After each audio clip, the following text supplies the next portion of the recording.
ဒီပင်ကတော့ကွန်စာကမုံပင်ဖြစ်ပါတယ်ကွန်စာကမုံက2မျိုးရှိပြီးတော့အငယ်မျိုးနဲ့အကြီးမျိုးဆိုပြီးတော့ရှိပါတယ်ဒီပင်ကတော့အငယ်မျိုးဖြစ်ပါတယ်အငယ်မျိုးကမြေမှာကပ်ပေါက်တတ်ပြီးတော့အကြီးမျိုးကတော့ငွေပန်းပင်တရံမျိုးအပင်အမြင့်မျိုးဖြစ်ပါတယ်2မျိုးစလုံးကိုအသုံးပြုနိုင်ပြီးတော့သူ့ရဲ့ဥကိုဆေးဘက်အဖြစ်အသုံးပြုတာဖြစ်ပါတယ်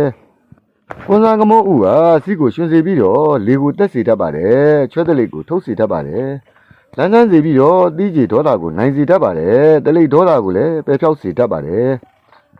လေးကိုမှန်ကန်စေတတ်ပါတယ်ဝမ်းမီကိုတောက်စေတတ်ပြီးတော့အပူနာနဲ့အဖုချိတ်တွေကိုလိမ့်ပေမဲ့ဆိုရင်လည်းတက်တာပျောက်ကင်းစေတတ်ပါတယ်